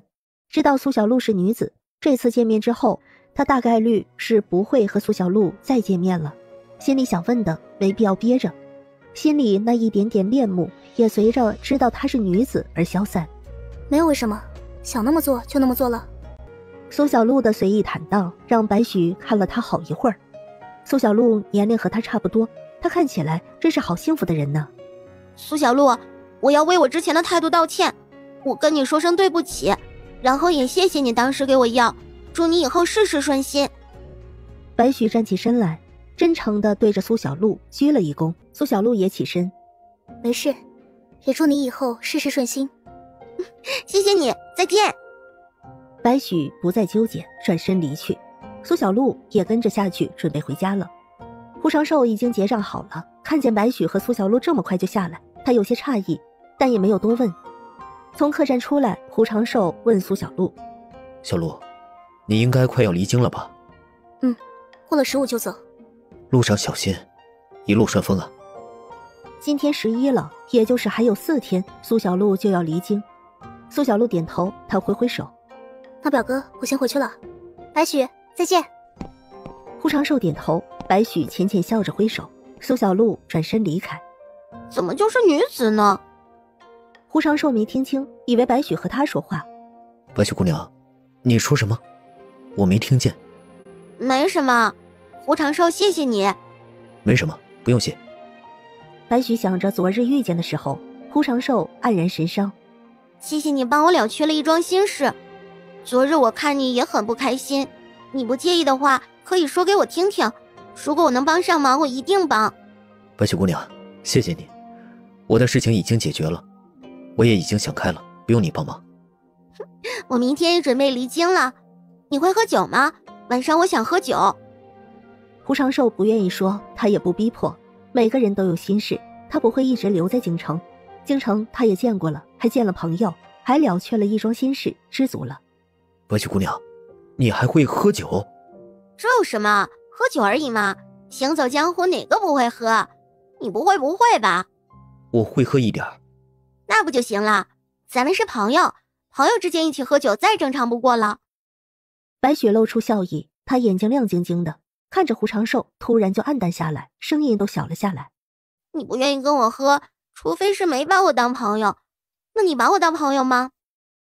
说着，白许又抬头看向胡长寿。胡长寿看着白许眼眸之中的期许。我当然把你当朋友了，白雪姑娘，你先回去，我去买酒。好，那我等你。胡长寿抿着唇和白许分开，他其实还想说男女有别，但白许眼里光彩耀人，只怕他说了这句话，那眼中的光彩瞬间就会暗下去。想着他便说不出口，只得安慰自己，江湖儿女不拘小节。白许看着胡长寿的背影，笑开了怀。胡长寿帮了他，他也想帮他一把。白许先回去，回了屋子就盘腿而坐，开始练功。胡长寿买了好酒，还有几条鱼回来，见白许在修炼内功，就没打扰。他转身去了厨房。黄昏的时候，白许睁开眼，吸了吸鼻子，嘴角不由勾起。胡长寿的厨艺可真好啊！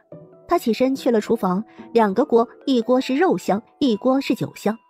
胡长寿没在，白许就坐在灶台边等。胡长寿很快就回来了，他从酒楼买了羊肉回来，还有一些泡菜配着。